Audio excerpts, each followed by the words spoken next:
கைமாறும் கொளத்தூர் தொகுதி. தாவேகாவின் வெற்றிக்கு சிக்கல். ஸ்டாலினுக்கு சவால் விட்ட VS பாபு. 2026ஆம் ஆண்டு தமிழ்நாடு சட்டமன்ற தேர்தல் முடிவுகள் தமிழக அரசியல் களத்தில் பலத்த திருப்பங்களை ஏற்படுத்திய நிலையில முன்னாள் முதலமைச்சர் மு.க.ஸ்டாலின் போட்டியிட்ட கொளத்தூர் சட்டமன்ற தொகுதி இப்ப மாநிலத்தின் பேசும் பொருளா மாறிடுச்சு.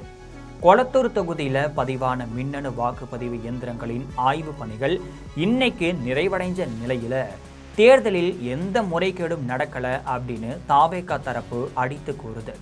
இன்னொரு பக்கம் 5ற்கு மேற்பட்ட இயந்திரங்கள்ல குளறுபடிகள் இருக்கு, தேர்தலே தள்ளுபடி செய்யப்படலாம் அப்படின்னு திமுக தரப்பு பகீர் குற்றச்சாட்டுகளை முன்வைக்குது. இந்த நிலையில யார் சொல்வதுதான் உண்மை, இவிஎம் ஆய்வில் நடந்தது என்ன அப்படிங்கிறத பத்தி ஜெம் தொலைக்காட்சியில் விரிவாக பார்க்கலாம்.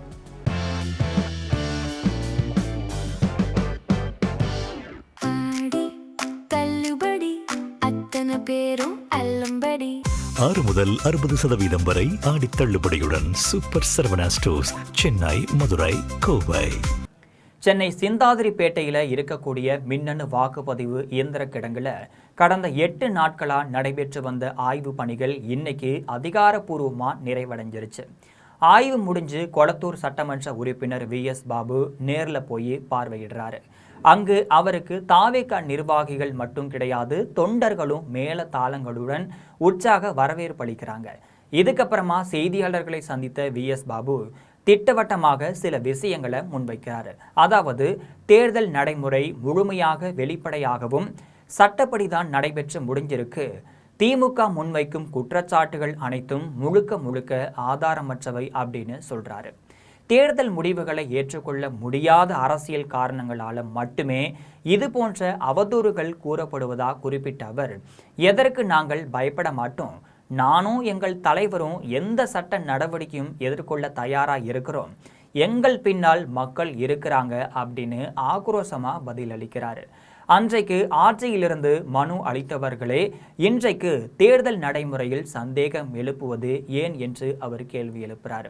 இன்னொரு பக்கம் திமுகவின் சட்டத்துறை செயலாளர் NR இளங்கோ செய்தியாளர்களை சந்தித்து வெளியிட்ட தகவல் ஒட்டுமொத்த தமிழக அரசியலையும் அதிர வச்சிருக்கு. தேர்தல் ஆணையத்தின் வழிகாட்டுதலின்படி ஆய்வு செய்யப்பட்ட 14 வாக்குச்சாவடி இயந்திரங்கள்ல சுமார் 5 இயந்திரங்கள் சரியா இயங்கல, இல்லைன்னா சந்தேகத்திற்குரிய வகையில் இருப்பதா அவர் குற்றம் சாட்டுறாரு. சில மிஷின்களில் விவிபேட் சரியாக வேலை செய்யல, வாக்குச்சாவடி எண் 157இல் அட்ரஸ் பேக் புதிதாக மாற்றப்பட்டிருக்கு, வாக்குச்சாவடி எண் 208ல் உள்ள வாக்குப்பதிவு இயந்திரம் கோளாறாக இருக்கு அப்படிங்கிறது கண்டுபிடிக்கப்பட்டதா அவர் சொல்றாரு. கொளத்தூர் மட்டுமல்லாமல் காஞ்சிபுரம் மாவட்டம் உத்தரமேரூர் தொகுதி மற்றும் ராஜபாளையத்திலும் வாக்கு இயந்திரங்கள் சரிபார்ப்பில் கோளாறுகள் கண்டுபிடிக்கப்பட்டு புகார்கள் அளிக்கப்பட்டுள்ளதா அவர் சொல்றாரு. இந்த விவகாரம் குறித்து நிச்சயமாக நீதிமன்றத்தில் வழக்கு தொடரப்படும் அப்படின்னு குறிப்பிட்ட NR இளங்கோ, இது இந்தியாவில் முதல் வழக்காக இருக்கும் அப்படிங்கிறதால இதன் போக்கினை பார்க்க வேண்டும், தேவைப்பட்டால் தேர்தலை தள்ளுபடி செய்யக்கூடிய சூழல் கூட உருவாகலாம் அப்படின்னு அதிரடியா சொல்றாரு. ஒருபுறம் அனைத்தும் முறைப்படிதான் நடந்தது, மக்கள் எங்கள் பின்னால் இருக்கிறார்கள் அப்படின்னு தாவேகா சட்டமன்ற உறுப்பினர் VS பாபு கம்பீரமா முழங்குறாரு.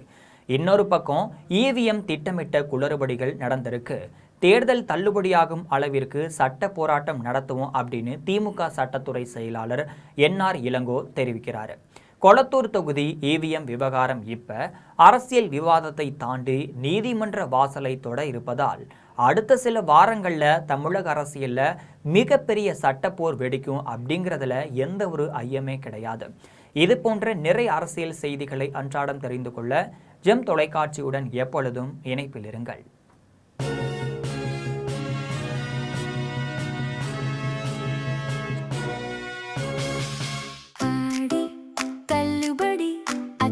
பேரும் அல்லம்படி 6 முதல் 60% வரை ஆடி தள்ளுபடியுடன் சூப்பர் சரவணா ஸ்டோர்ஸ், சென்னை, மதுரை, கோவை.